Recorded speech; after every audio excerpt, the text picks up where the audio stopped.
This was a dude who I didn't even consider for the longest time. And then I'm looking at all my movies. Well, I love that movie. Who did that one? And pull it out. I'm like, oh yeah, this guy. Wait a minute. And then it was like, I've loved almost all of his stuff. And then it was, but how much do you love it? And it's like, I really love his catalog. So my number 5 is Richard Donner. Jake, he actually did a few of our big movies for us. Conspiracy Theory. He did the Lethal Weapon franchise, but the one that I laughed and was like, well, of course I'm gonna love this guy, was Assassins. I had forgotten that he was the one that directed Assassins, and was like, I didn't know that either. Maverick is great. Maverick is amazing. Yeah, Richard Donner. Scrooge, do you love? I do love Scrooge. The Goonies. Shit, dude. Right? Richard Donner. I can't believe growing up I didn't pay attention to his name, because his movies to this day still have had some of the biggest impact in my movie fandom life. So he had to be there. And yeah, he did Superman with Christopher Reeve, and rewatching those first two,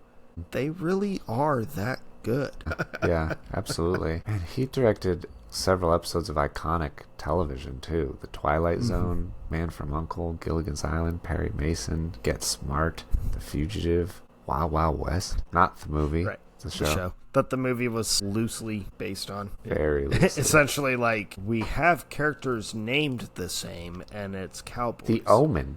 Yeah. He did The Omen 2 years before Superman? He did The Omen, which is mind-blowing considering very early in his career as a filmmaker, and then it ended up becoming a horror classic, like one of those standard, arguably on the Mount Rushmore of horror films. Yeah, he was incredible, dude. I don't know how I never connected how Lethal Weapon and Maverick and Assassins and Conspiracy Theory all feel in the same vein. Yeah. Like they feel on the same level. And of course they are. Mind-blowing, right? See, you're experiencing what I did, where I was like, oh my gosh, Richard Donner. And at first I was like, well, I'll put him kind of lower just because I didn't like remember him. But then I rewatched Maverick and then Superman and just went, no, this dude's gonna be, he's up there.